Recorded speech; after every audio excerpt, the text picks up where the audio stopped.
سيدنا المختار وعلى آله وأصحابه الأخيار.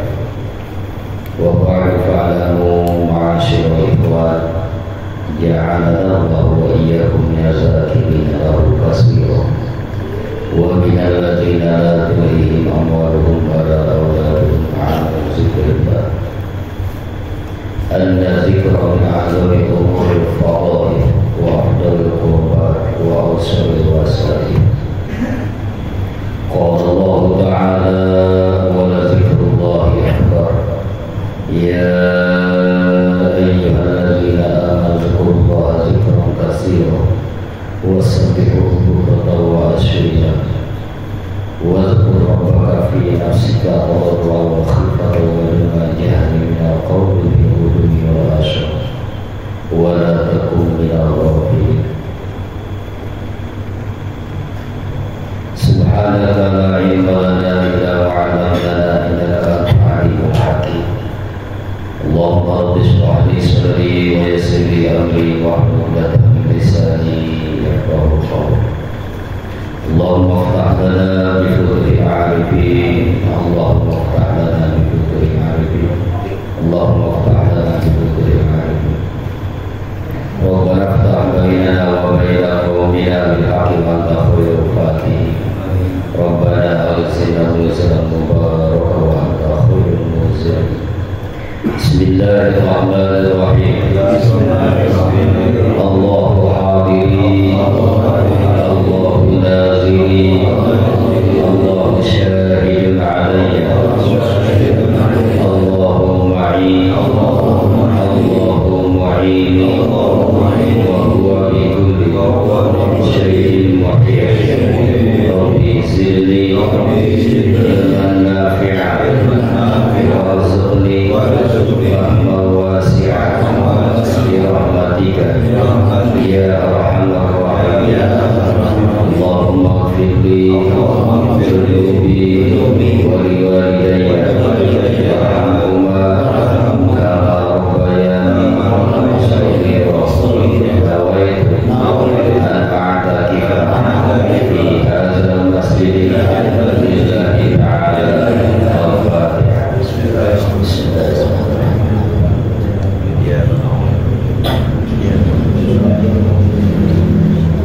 Yang terhormat Ketua Lembaga Dakwah TKM Keputusan Surya Raya Kota Bekasi Bapak Haji Hadis beserta jajaran pengurusnya. Yang terhormat Ketua DTKM Pembesar Surya Raya Kecamatan Bantar Gebang Bapak Haji Indah Danu beserta jajaran pengurusnya, pimpinan majelis Bapak Ustadz Saja beserta keluarga, para asatizat, tokoh ikhwan, imam khotaman, sesepuh malaki, para petugas malaki.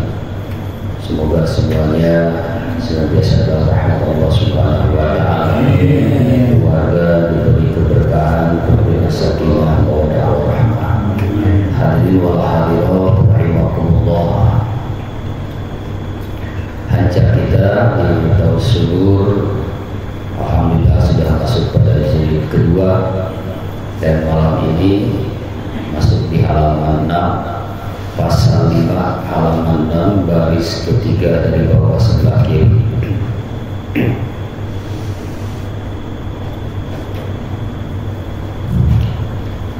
Wa fi zikril jama'ati yasul likulli zakirin sawabu zikrihi binafsihi wa sawabu sima'i zikri min ghairihi.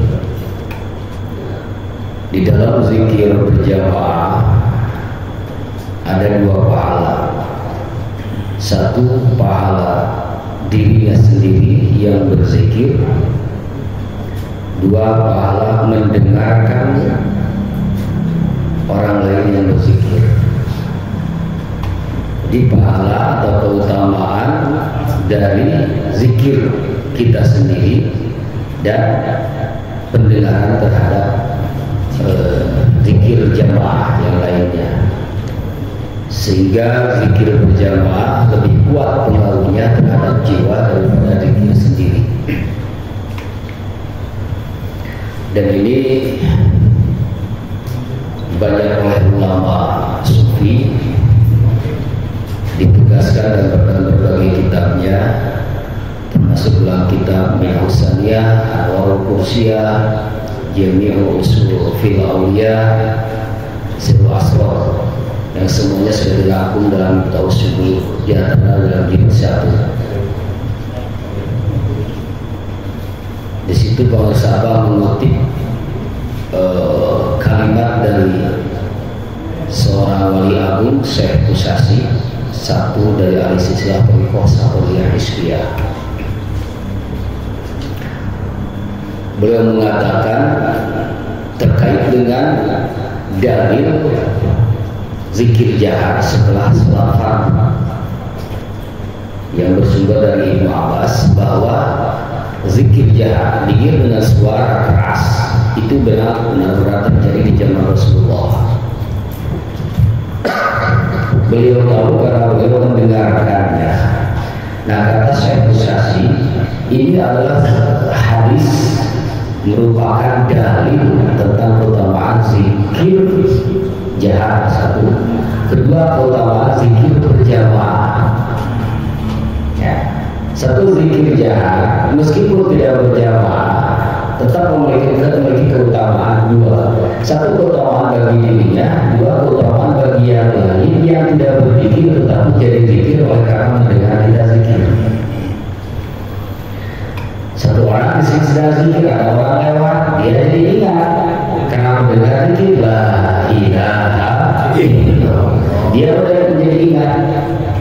Dia pun dapat pahala ketika mendengar yang berzikir kepada hatinya menjadi ingat kepada Allah, dia sendiri dapat pahala. Nah, orang yang berzikir mendapat pahala, keutamaan dari zikirnya sendiri dan dari jejak zikir yang didengar oleh orang lain.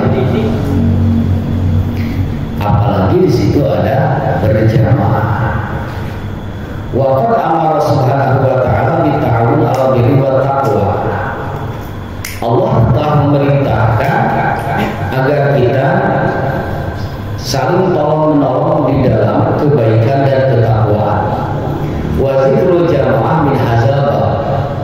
Nah, zikir jamaah masuk kepada kategori ta'awun fil birri wa taqwa. Zikir berjamaah masuk pada kategori saling memberikan pertolongan di dalam kebaikan dan takwa. Kenapa demikian?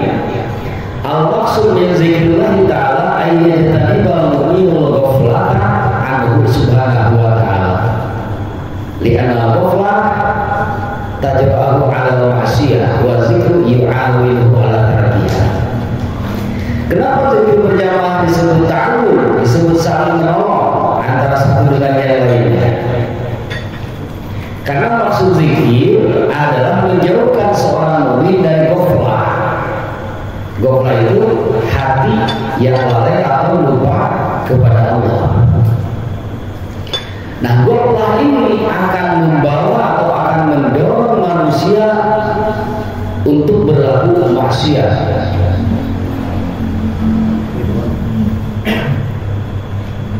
Karena ghaflah itu bersumber dari kegelapan.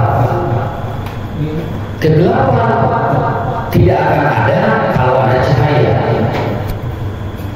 Kegelapan adalah sebuah definisi di mana kehidupan tidak ada cahaya, tidak ada matahari, tidak ada lampu. Disebutlah kegelapan. Jika ada lampu, jika ada matahari, maka kegelapan tidak bisa didefinisikan. Artinya selama ada cahaya, kegelapan tidak akan pernah ada. Selama ada matahari, malam tidak akan pernah terjadi. Terjadinya malam itu karena matahari bergeser kepada sisi bumi yang lain. Maka bagi sisi bumi yang senantiasa dekat dengan matahari, dia tidak pernah kenal dengan kegelapan. Sebagaimana di mal-mal besar, di rumah sakit, di gedung-gedung pemerintahan yang 24 jam tidak pernah berhenti aktivitasnya. Seringkali kita tidak sadar sudah malam, berangkat ke mal asar, tahu-tahu lihat jam 9, kita tidak sadar. Kenapa? Karena tidak merasakan kegelapan. Oleh karena baik siang maupun malam, di mall dalam gedung itu terangnya dengan lampu, dan lampu pada gedung-gedung tersebut tidak boleh mati. Disiapkanlah generator untuk mengantisipasi mati lampu. Nah, ini simbol bahwa sesuatu yang dekat dengan cahaya tidak akan mengalami, tidak akan mengenal kegelapan. Bumi yang senantiasa dekat dengan matahari, dia tidak mengenal kegelapan. Begitulah hati. Kegelapan adalah manakala kegelapan bersumber dari setan dan hawa nafsu, cahaya bersumber dari Allah. Maka ketika hati disebut gelap, didefinisikan sebagai hati yang gelap, itu artinya hati jauh dari Allah. Tidak ada Tuhan di dalam Allah. Yang dimaksud tidak ada cahaya Tuhan. Zikir adalah cahaya dari Allah Subhanahu wa Ta'ala. Ilmu adalah cahaya dari Allah Subhanahu wa Ta'ala. Maka ketika di dalam kalbunya ada zikir, ada ilmu, maka kalbu tidak mengenal kegelapan. Bila suatu hari terjadi kegelapan di dalam hati, baik bersumber dari hawa nafsu maupun setan, berarti zikirnya tidak ada.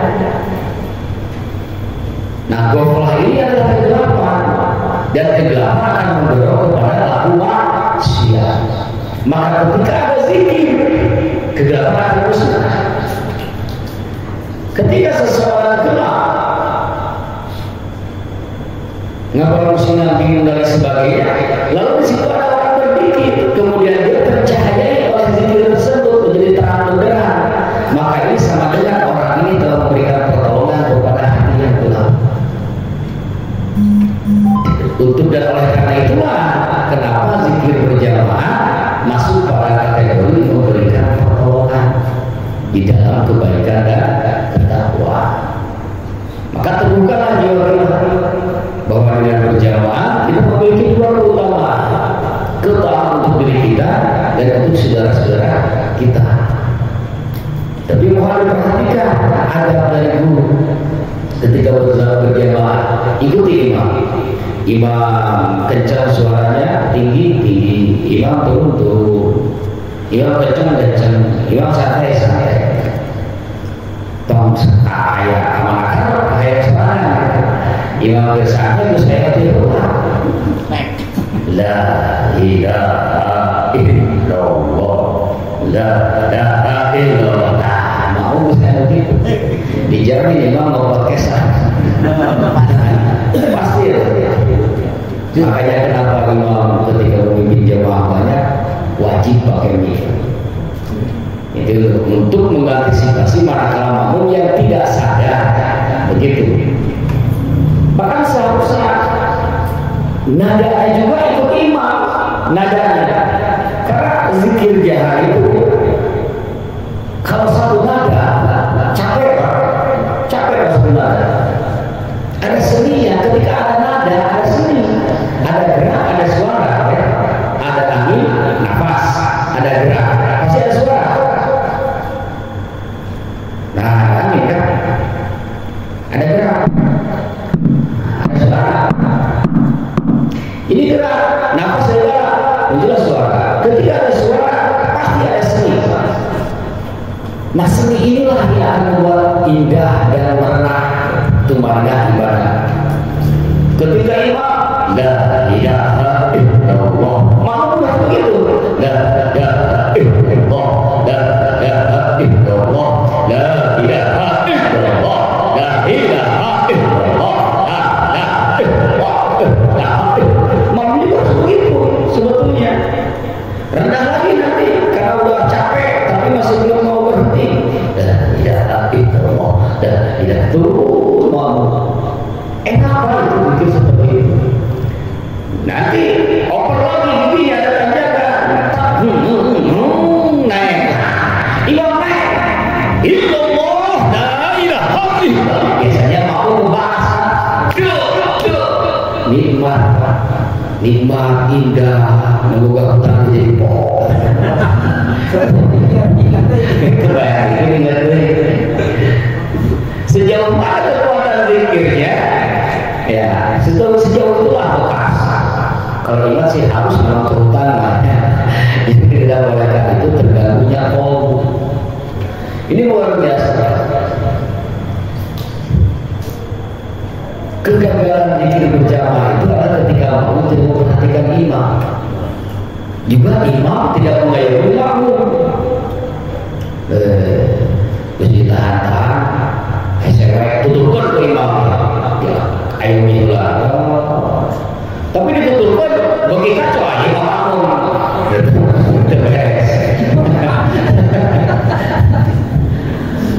Dan ditutupkan pasti lebih kancah. La ilaha illallah. Makmum sudah kancangan, imam ditutupkan pasti lebih kancah kan. Terus capek. Jangankan 165 ke sana, untuk mengejar 165 saja sudah capek. Mas-masan. Iya, itu bapak saya kalau di rumah lagi dikit begitu diberhentikan sudah. Enggak, saya bosan. Sorangan hanya pribadinya dari dikit. Tong dipaksa tuh dia lagi sama menggus gitu. Mau boleh gitu itu. Namun santri nah hukum jamaah dicarikan itu santri. Betul, saya merhati itu kita sing balik. Karena mengganggu bukan hanya tidak tertib ya, tapi mengganggu. Tapi tertib nikmat untuk berhenti itu lebih enak dilanjutkan. Dan ini harus tertib dari awal. Ya. Maka imam penting memperhatikan di awal. Kalau di awal langsung kencang Pak, enggak akan banyak itu zikir. Capek. Ya, makanya kan ada berapa? Ritme 3 kan, lambat, pertengahan, kencang. Yang di dulu asal dikatakan haji sebenarnya cepat aja dan mitina wes. Saya ngomeran habis kembali lah. Gitu. Enggak apa-apa haji lambat awalnya. La ilaha illallah. La itu kan biasa kan memang kesel kan. Memang kesel tapi ini pasti nikmat dan itu pasti kuat gitu ketika di awal gitu. Maka di awal yang penting ya, terutama yang 3 itu, yang 3. Jadi ketika mengucapkan la itu harus benar-benar ada ta'zim, Pak. Wa maddaha bi ta'zim. Ta'zim itu mad-ta'zim itu baca ismul fasil kalau dalam kalimat lain, dalam lain maksudnya mad-ta'zim. Karena ketika mengucapkan la harus ada ta'zim, mengagungkan Allah Subhanahu wa taala bahwa segala sesuatu Allah akan rusak. Kebahagiaan akan rusak, kekecewaan akan rusak, hutang akan rusak, rezeki yang akan rusak. Bahkan diri kita sendiri akan rusak. Itu tadi sambil merasakan dari bawah pusat sampai ke otak. Minimal kerasa lah getaran di rongga dada itu dari bawah pusat sampai ke otak. Hamzahnya itu dari otak, bukan dari bahu kanan. Jadi jangan mengikuti gambar latifah ya. Dalam ini itu hanya sebuah imajinasi pelukis. Dalam praktiknya ilaha itu dari otak. Ilaha illallah hamzahnya dari kanan bawah. Illallah. Satu nafas. Ambil lagi nafas. La ilaha